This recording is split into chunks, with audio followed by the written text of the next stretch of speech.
Antonio, tú eres un especialista en este tema y además has trabajado en compañías mineras importantes del país. ¿Tienes algún caso que pudiera ilustrarnos sobre el impacto de la gestión social en beneficio de las sociedades y de la reputación también de la organización, donde funciona eficazmente?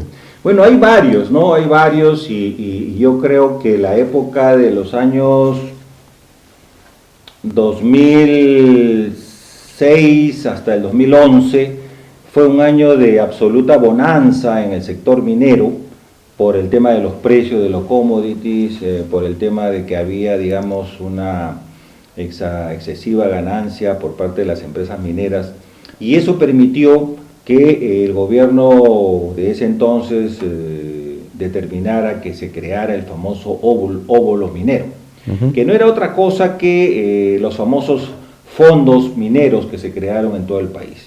¿Qué eran estos fondos mineros? Eran básicamente el canal a través del cual se administraban estas sobreganancias.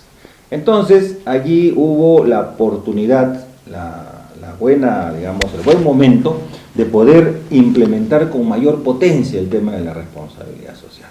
Y que consistía básicamente en hacer que las comunidades entendieran que ellas eran dueñas absolutas de su propio desarrollo. El futuro de las comunidades dependía exclusivamente de ellas y obviamente de sus líderes. Pero esta era una tarea que no podíamos, abordarla solamente como empresa, sino también había que incorporar, digamos, al sector público, es decir, al gobierno y a sus autoridades, a algunas ONGs, etc. Entonces, entre todos, hemos logrado entender que aquí de lo que se trataba era de que para hacer sostenible el desarrollo de las comunidades había que actuar con responsabilidad social. ¿Cómo tú podías implementar una idea de esto? Entonces aquí ha tenido mucho que ver la creatividad, ¿no? Por ejemplo, para el tema de salud, por decirte un ejemplo, se coordina con el sector salud, obviamente, porque ese es el sector salud, se coordina con las autoridades locales y se dispone, por ejemplo, equipar de mejor manera un centro de salud de un centro poblado X, ¿no?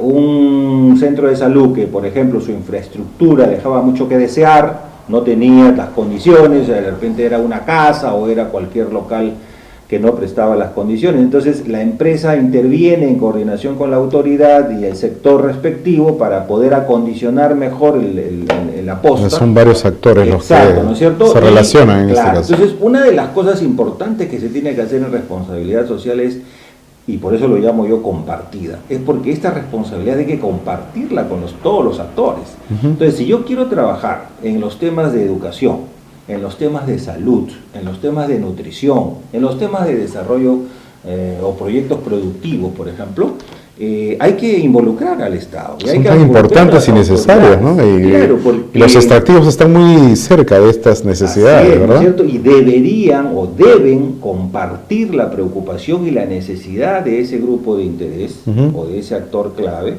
para que la empresa se comprometa a hacer participar a los otros actores. Entonces, no te olvides que los grupos de interés no solamente están compuestos por tus comunidades que tienes a tu costado, sino tus grupos de interés externos también son las autoridades que tú tienes allí en la región o en Lima, etc. Y que influyen también en los resultados de la relación. Todos tienen que formar parte del apalancamiento que se necesita. Por ejemplo, si tú tienes que equipar una posta médica, tú puedes poner algo para ello. De repente le compras una ambulancia, de repente le pagas los honorarios a las enfermeras o a los médicos, pero el Ministerio de Salud tiene que hacer lo suyo, proveyendo, por ejemplo, de las medicinas del caso, proveyendo de camas o qué sé yo, pero ahí tiene que haber pues un desarrollo compartido, ¿no? Y la autoridad local también tiene que participar desde el momento en que tiene que otorgar las licencias y los permisos respectivos para el funcionamiento.